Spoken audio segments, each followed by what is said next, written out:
அனைவருக்கும் என் பணிவான வணக்கங்களை தெரிவித்துக் கொள்கிறேன். அனைவருக்கும் சுதந்திர நல்வாழ்த்துக்கள். எனக்கு இந்த நல்வாய்ப்பை அளித்த கம்பன் கழகத்தை வணங்கி என் உரையை தொடங்குகின்றேன். அலை கடந்த இலங்கையில் மழை கிடந்தது. யாரை சொல்கிறார்கள்? நம்முடைய கும்பகர்ணனை சொல்கிறார்கள். அயன் படைப்பை திருத்தி ஓர் அழகு செய்தான் என்று கம்பரை போற்றி பாராட்டுகிறார் கவிமணி. இது வெறும் புகழ்ச்சி அல்ல. ஒரு ரோஜாவையோ மல்லிகையோ மேலும் அழகாக்கிவிட முடியுமா என்ன என்று கேட்டால் முடியும் என்று நிரூபித்திருக்கிறார் கம்பர்.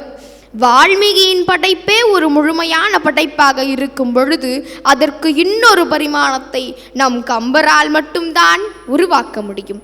பெரும்பாலும் வால்மீகியை ஒட்டியே அமைந்திருந்தாலும் a shade here and the stroke there என்பதை போல கும்பகர்ணனின் பாத்திரத்தை மிகவும் அழகாக கையாண்டிருப்பார் கம்பர். நம்முடைய கம்பராமாயணத்தில் தனி சிறப்புடன் விளங்கும் பாத்திரங்களில் கும்பகர்ணனும் ஒருவர். சொல்லப்போனால் வால்மீகியின் படைப்பில் முரடனாகவும் ஒரு சில வெற்றிகளை பெற்று தூங்கி தூங்கியே தன் ஆயுளை கழிப்பவனாகவும் சித்தரிக்கப்படும் கும்பகர்ணன் கம்பனின் கைகளில் தனி பொலிவையும் உயர்வையும் பெறுகிறார். நம்முடைய ராவணனின் தோற்றத்தையும் அவன் நடந்து வருவதையும் 21 பாடல்களில் கூறியிருக்கும் கம்பர் கும்பனை எப்படி நமக்கு அறிமுகம் செய்கிறார்? ராவணன் நின்றன தெரிந்த மேனியின் தின்கடலின் திரை நெறிந்த தன்னபுருவத்து நெற்றியாம் என்ற பயங்கரமான சித்திரத்தை தீட்டுகிறார். நம்முடைய கும்பகர்ணன் சப்பனமிட்டு அமர்ந்தால் எத்தனை உயரம் இருப்பானோ அத்தனை உயரம்தான் இருப்பானாம் ராவணன். காலனார் உயிர் காலனாம் என்று சொல்லி கும்பனை யமனுக்கு நிகரானவர் என்கிறார் கம்பர். ஒரு முறை நம்முடைய கும்பகர்ணன் இந்திரனோடு போர் செய்யும் பொழுது இந்திரன் ஐராவதம் என்ற யானையின் மீது அமர்ந்து வருகிறான். அந்த ஐராவதத்தோடு சேர்த்து இந்திரனையும் தன் தலைக்கு மேல் சுழற்றுகின்றானாம் கும்பகர்ணன். என்னதான் கும்பகர்ணன் பயங்கரமான தோற்றம் உடையவனாக இருந்தாலும் கும்பகர்ணன் அறத்தின் பால் நிற்பவன். தான் உயர்ந்த தவத்தினால் வானுயர்ந்த வரத்தினான் என்று சொல்லி கும்பனை உயர்த்தி பிடிக்கிறார் கம்பர். நம்முடைய கும்பகர்ணனுக்கும் நம்முடைய ராவணன் சீதையை தூக்கி வந்த அந்த செயலுக்கும் எந்த ஒரு சம்பந்தமும் இல்லை. ஆனால் எப்பொழுது கும்பகர்ணன் தன் அண்ணன் செய்த தவறை அவனுக்கு சொன்னான்? அனுமன் இலங்கையை சுட்டெரித்த போது ராவணன் புலம்புகின்றான். சுட்டது குரங்கு சூறையாடிட கெட்டது கொடிநகர் கிளையும் நண்பரும் பட்டனர் பாபவம் பறந்தது எங்கனம் இட்டதில் அரியணை இருந்தது என்னுடல் என்று. ஒரு குரங்கு சுட்டெரித்ததால் குலம் மானமே போய்விட்டதே, உடனே இலங்கையை புதுப்பித்தே ஆக வேண்டும் என்று துடிக்கிறான் ராவணன். அப்பொழுது ராவணன் ஒரு ஆலோசனை கூட்டத்தை ஏற்பாடு செய்கிறான். அந்த ஆலோசனை கூட்டத்திற்கு கும்பகர்ணனும் அழைக்கப்படுகிறான். படைகளை அனுப்பி கும்பகர்ணனை அழைத்து வர சொல்கிறான். கும்பகர்ணன் வந்தவுடன் என்ன நடந்தது என்று அறிந்தவுடன் அவன் கேட்கிறான், ராவணா, என் அண்ணனே, 1000 மறைப்பொருளையும் உணர்ந்து கற்றவன் தானே நீ, பிரம்மா வழி வந்தவன் தானே நீ. 1000 மறைப்பொருளையும் உணர்வது என்பது வேறு, கற்பது என்பது வேறு. நம்முடைய ராவணன் அதை உணர்ந்து கற்றவன். இப்படிப்பட்ட இலங்கையின் பேரரசாகிய நீயே இந்த தவறை செய்யலாமா? உனக்கென்று உன்னுடைய மனைவி மண்டோதரியின் தந்தை உன்னுடைய திருமணத்தின் போது செம்பொன்னால் எழுப்பப்பட்ட இந்த கோட்டைக்கு உன்னை அரசனாக்கி அழகு பார்த்தார். அந்த மாபெரும் கோட்டை இன்று ஒரு குரங்கு சுட்டரித்ததால் குலம் மானமே போய்விட்டது என்று புலம்புகிறாயே, வேறு ஒருவருடைய மனைவியை சிறை வைத்திருக்கிறாய். இது என்ன நம் குலத்திற்கு பெருமையா சேர்க்கும்? ஆசில் வரதாரம் மஞ்சிரை அடைப்பேன் மாசில் புகழ் காதலுருமே வளமை கூற பேசுவது மானம் இடை பேணுவது காமம் கூசுவது மானிடரை நன்கு நம் கொற்றம். இந்த வஞ்ச புகழ்ச்சியெல்லாம் கேள்விப்பட்டிருப்பீங்க. இந்த இடத்துல கும்பன் ராவணனை பார்த்து கேட்கிறான், எந்த தவறும் செய்யாத மாற்றான் ஒருவனின் மனைவியை சிறை வைத்திருக்கிறாய். நீ வாய்க்கு வாய் மானம் என்று பேசினாலும் வளர்த்து கொண்டிருப்பது காமம் அல்லவா? அட, நம் கொற்றம் எவ்வளவு சிறப்பு மிக்கதாக இருக்கிறது என்று வஞ்ச புகழ்கிறான். கிண்டலும் கேலியும் செய்த கும்பனின் கடைசி வரியில் திடீரென சீற்றம் எழுவதாய்தான் கம்பர் சித்தரிக்கின்றார். அவன் சொல்கிறான், ராவணா, நீ செய்தது தவறுதான். இப்பொழுது இந்த போரிலிருந்து பின்வாங்குவது வீரனுக்கு அழகல்ல. எனவே மரணமே வந்தாலும் மகிழ்ச்சியாய் ஏற்போம். அதற்காக இந்த போர் உத்தம போராகிவிடாது என்று உரக்கச் சொல்கிறான் கும்பகர்ணன். ஆலோசனை தொடர்ந்து நடந்து கொண்டே இருக்கிறது. அப்பொழுது விபீடனன் தன்னுடைய கருத்துக்களை முன் வந்து சொல்கிறான். அண்ணா, நீ செய்கிறது தவறு. சீதையை சென்று ராமரிடமே விட்டுவிடு. நம் குலத்தின் மானத்தை நம்மால் காக்க முடியும் என்கிறார். ராவணன் கேட்கவில்லை. தன்னுடைய உரை அங்கு எடுபடாததால் விபீடனன் அந்த இடத்தை விட்டே சென்று ராமரை அடைக்கலம் புகுந்து விடுகிறார். இப்பொழுது ஆலோசனை பல மணி நேரம் நடக்கிறது. ஒரு வழியாக போரில் கலந்து கொள்ளப் போகிறார்கள். முதல் நாள் போரின் போதே எந்த அரசனாவது சென்று போர் செய்வானா? ராவணனுக்கு அதீத நம்பிக்கை. நம்மை விட சிறந்த வீரன் இந்த உலகத்தில் யார் இருக்கிறார்? நாம் சென்று போர் செய்வோம் என்று முதல் நாள் போரின் போதே சென்று நிற்கிறான். இப்பொழுது போர்க்களத்தை பார்த்தோம் என்றால் இந்த பக்கம் ராவணன் தன்னுடைய அரக்கர் படையோடு நின்று கொண்டு இருக்கிறான். அப்படியே இந்த பக்கம் ராமர், லக்ஷ்மணன், விபீடனன், அனுமன் போன்ற பலர் வானரப்படைகளோடு நின்று கொண்டிருக்கிறார்கள். இவர்கள் இருவருக்கும் இடையே போர் பயங்கரமான முறையில் நடக்கிறது. முதல் நாள் போரின் போதே நம்முடைய ராவணன் ராமரிடம் அடி வாங்கி விடுகிறான்.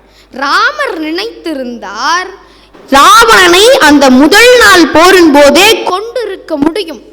ஆனால் ஒரு முறை தெரியாமல் வாலியை கொன்றுவிட்டோமே என்று நினைத்த ராமர், என்னதான் ராவணன் தன்னுடைய எதிரியாகவே இருந்தாலும் அவனுக்கு ஒரு வாய்ப்பு கொடுப்போம் என்று சொல்லி இன்று போய் நாளை வா என்கிறார் ராமர்.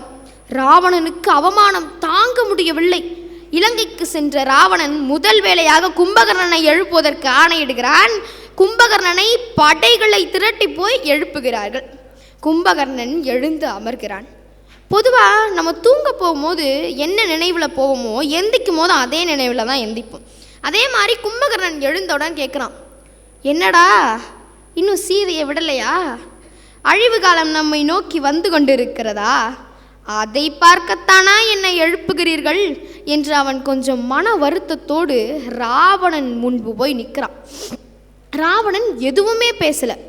அமைதியா கும்பகர்ணனுக்கு தேவையான உடல் கவசத்தையும் தலைக்கவசத்தையும் அவனுக்கு அணிவிக்கிறான். அணிவித்தவுடன் ராவணன் கம்பீரமா சொல்றான், கும்பகர்ணா, என் தம்பியே, உனக்காக 2 மனிதர்களும் வானரப்படையும் நின்று கொண்டிருக்கிறது. நீ சென்று அவர்களை தின்று விட்டு வா என்கிறார். அப்பொழுது கும்பகர்ணன் சிரிச்சுட்டே சொல்றான், கொல்லலாம் உலகினை, வரம்பு கெட்டவும் சொல்லலாம், பெருவழி ராமனை வெல்லலாம் என்பது சீதை மேனியை புல்லலாம் என்பது போல் அது ஒரு காலமும் நடக்காது. ராவணா, இந்த உலகத்தையே பிடுங்கி எடுத்து வர சொல்கிறாயா? வந்து தருகிறேன். உலகத்திற்கே வரம்பு போட வேண்டுமா? போடுகிறேன். ஆனால் நான் ராமனை வெல்வதும் நீ சீதையை அடைவதும் ஒரு காலமும் நடக்காது. அதை கனவுல கூட எண்ணி பார்த்துறாதேன்றான். ஆனால் இந்த நேரத்தில் இதை சொன்னோடனே ராவணனுக்கு கொஞ்சம் கோபம் வருது. அப்போ சொல்கிறான், கும்பகர்ணா, எனக்காக நீ போர் செய்ய மாட்டியா? போயிடு. உன் தம்பி விபீடன் மாதிரி ராமரை அடைக்கலம் புகுந்து விடு. அப்படி இல்லைன்னா கறி வகைகளெல்லாம் நல்லா சமைச்சு தர சொல்கிறேன். நல்லா சாப்பிட்டுட்டு போய் உறங்கு. பொதுவாக ஒரு வீரனை வீரத்தால் அடித்தா அந்த வீரனுக்கு கோபம் வரும். இதை நன்கு தெரிந்து வைத்திருந்த ராவணன் மாவீரனான கும்பகர்ணனை வீரத்தால் அடிக்கிறான். கும்பகர்ணனுக்கு கோபம் வருது. ஆனால் அவன் அமைதியாக சொல்கிறான், அண்ணா, என்னை நீ போருக்கு போக சொல்கிறாயா? நான் போகிறேன். ஆனால் ஒரே ஒரு விஷயத்தை மட்டும் மறந்துடாத, என்னை பலி கொடுப்பதோடு நிப்பாட்டிக்கோ, வேற யாரையும் நம்ம படையிலேருந்து போருக்கு அனுப்பாதேன்றான். ஆனால் ராவணன் அதையெல்லாம் கேட்கல. இந்திரனையே வென்றவன் கும்பகர்ணன், ராமரெல்லாம் ஒன்றுமே இல்லைன்னு நினைக்கிறான். ஆனால் மறுபடியும் கும்பகர்ணன் சொல்கிறான், அண்ணா, நான் சொல்கிறத நல்லா ஞாபகம் வச்சுக்கோ. நான் எப்படியும் போரில் இறந்துருவேன். நான் இறந்ததுக்கப்புறம் நீ என்ன செய்வேன்னு எனக்கு நல்லா தெரியும். நம்முடைய குலத்தின் வாரிசான இந்திரஜித்தை நீ போருக்கு அனுப்புவாய். எனக்கு நிச்சயம் தெரியும். இந்திரன் பகைங்கனும் ராமன் தம்பிகை மந்திர அம்பினால் மடிதல் வாய்மையோ. நீ ஒரு பெண்ணை தூக்கி வந்து உனக்காக நீயும் நானும் போருக்கு சென்று அழிவது விதி, நம்மால் எதுவும் செய்ய முடியாது. ஆனால் நீ தூக்கி வந்த பெண்ணுக்காக உன் மகன் போருக்கு சென்று அழிவதில் எந்த விதத்திலும் நியாயமாகாது ராவணா. அந்த தவறை மட்டும் நீ செய்து விடாதே. ஆனால் இங்கே கும்பகர்ணன் ஒரு விஷயத்தை பண்ணுறான். என்னென்னா, கும்பகர்ணன் தன்னுடைய அண்ணனுக்கு நிறைய அறிவுரைகள்லாம் சொல்கிறான். நான் போருக்கு வரமாட்டேன் அப்படின்னு போரிலிருந்து பின்வாங்கவும் இல்லை, நான் போருக்கு வருகிறேன், நாம் நிச்சயம் போரில் வெற்றி பெற்று விடுவோம் என்ற நம்பிக்கையும் தன் அண்ணனுக்கு அவன் கொடுக்கவில்லை. இது எல்லாத்தையும் சொல்லிட்டு அவன் கடைசியாக ஒரு விஷயம் சொல்கிறான். வென்று இவன் வருவனென்று உரைக்கிலேன், விதி நின்றது பிடர் பிடித்து உந்த நின்றது. உனக்காக நான் இது வரைக்கும் நிறைய போருக்கு போயிருக்கேன், எந்த போருக்கு போனாலும் நான் வென்று விட்டேன் என்ற ஒரு நல்ல விஷயம், நல்ல செய்தி மட்டும்தான் உனக்கு வரும். ஆனால் இன்னைக்கு சொல்கிறேன், போருக்கு போகிறேன், திரும்பி வருவனான்னு தெரியாது. இப்படி சொல்லிட்டு கும்பகர்ணன் போர்க்களத்தை நோக்கி செல்கிறான். அப்பொழுது ராவணனின் கண்களிலிருந்து இரத்தம் வடிந்ததாக கம்பர் சொல்கிறார். கும்பகர்ணன் போர்க்களத்திற்கு போய் நிற்கிறான். அப்போ கும்பகர்ணனை பார்த்த ராமருக்கு இவன் நல்லவ மாதிரி இருக்கானே, இவன் யார் விபீடனான்னு கேட்குறாரு. விபீடனன் சொல்கிறான், இவன்தான் ராவணனின் தம்பி, என் அண்ணன், இந்திரனையே வென்ற மாவீரன் கும்பகர்ணன். இவன்தான் முதலாக ராவணன் செய்த தவறை அவனுடைய ஆலோசனை கூட்டத்திலேயே சொன்னவன் என்றவுடன் ராமர் என்ன சொல்கிறாருன்னா, இவ்வளோ நல்லவனாக இருக்கானே, இவனை நம்ம பக்கம் அழைச்சிட்டு வா, நம்ம இவன் கூட சேர்ந்து ராவணனை எதிர்க்கலான்னு சொல்கிறார். அப்போ விபீடனும் சரி நான் போய் கூட்டிகிட்டு வரேன் அப்படின்ட்டு விபீடனன் கும்பகர்ணனை நோக்கி செல்கிறார். அதை பார்த்த கும்பகர்ணனுக்கு கொஞ்சம் பயம் வருது. என்ன விபீடனன் நம்ம பக்கம் வரான் அப்படின்னோடனே விபீடனன் வந்து அவனை பேச விடலை.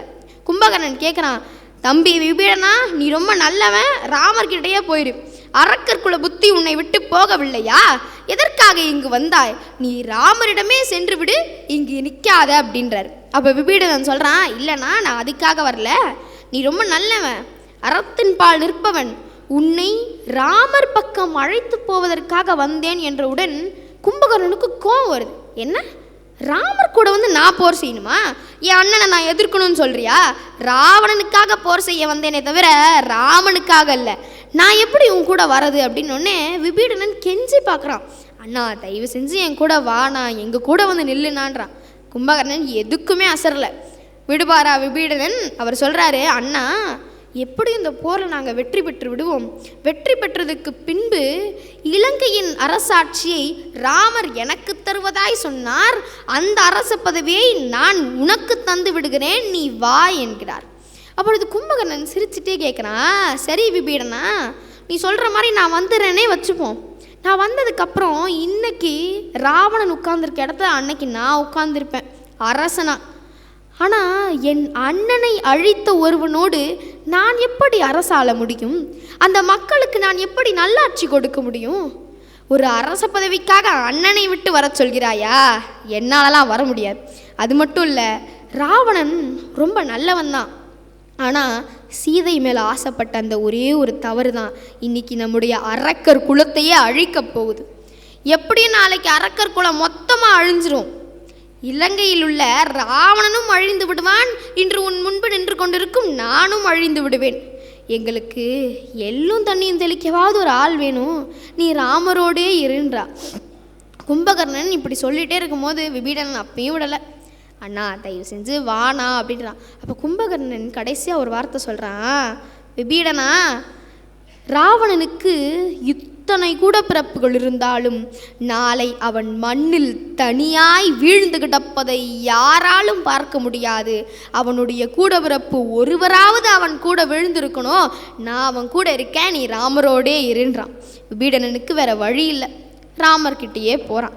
ராமர் வந்து கேட்குறாரு, என்ன நடந்தது விபீடனா, கும்பகர்ணன் என்ன சொன்னான் அப்படின்னொடனே விபீடனன் சொல்கிறாரு, ஒற்றை வரிகளில் சொல்கிறாரு, கும்பகர்ணன் குல மானம் காக்க பிறந்தவன், அவன் இங்கே வரமாட்டேன்னு சொல்லிட்டான்னொன்னே ராமருக்கும் வேறு வழி தெரியல, கும்பகர்ணனோட போர் செஞ்சு தான் ஆகணும்.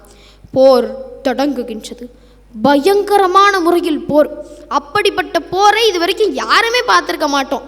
அப்படிப்பட்ட போரில் லக்ஷ்மணனோட வில் மட்டும் இல்லை, ராமரோட வில்லும் அதிர்ந்து போகுது.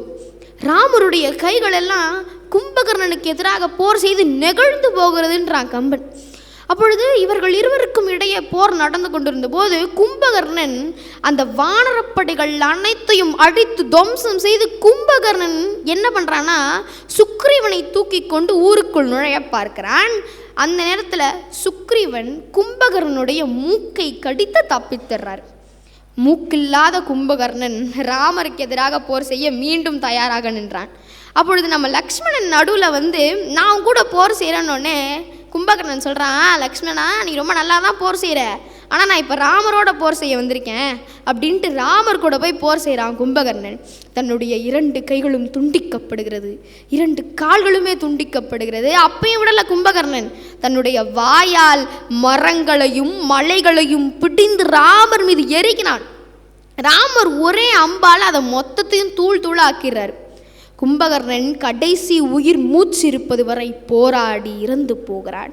வேற யாராவது வீரர்களாக என்ன பண்ணியிருப்பாங்க, நான் இறக்க போகிறேன்னு எனக்கு தெரியும், நான் எதுக்காக போர் செய்யணும் அப்படின்னு இருந்திருப்பாங்க. ஆனால் கும்பகர்ணன் தான் இறந்து விடுவோம் என்று தெரிந்து ராவணனுக்காக வீரமாக போர் செய்தவர் தான் கும்பகர்ணன். தன் அண்ணன் மீது இருக்கும் நல்ல பாசம், தம்பி மீது இருக்கும் தாழாத பாசம், அறத்தின் மீது இருக்கும் பற்று, இவை அனைத்தையும் விட குல மானம் காத்தவனாக உயிரிழக்கிறான் கும்பகர்ணன். இந்த காணொலியில என்னுடைய பேச்சு கேட்டுட்டு இருக்க நீங்களா இருக்கலாம், இல்லை இப்போ என் பேச்சு கேட்டுட்டு இருந்த நீங்களா இருக்கலாம். தன்னுடைய உடன் பிறந்தோர்கள் கூட ஏதாவது சின்ன தவறு செஞ்சிருப்பாங்க. நீங்க சில நேரங்கள்ல அவங்கள கண்டிக்கலாம், ஏன் சில நேரத்தில் தண்டிக்க கூட செஞ்சிருக்கலாம். ஆனா கொஞ்சம் யோசிச்சு பாருங்களேன், ராவணன் செய்த தவறை விடையா அவங்கெல்லாம் ஏதாவது தவறு செஞ்சிருக்க போறாங்க? கொஞ்சம் அவங்கள மன்னிச்சு ஏத்த அவங்க கூட பேசுங்க. வாழ்க்கை வாழ்வதற்குத்தானே. நன்றி, வணக்கம்.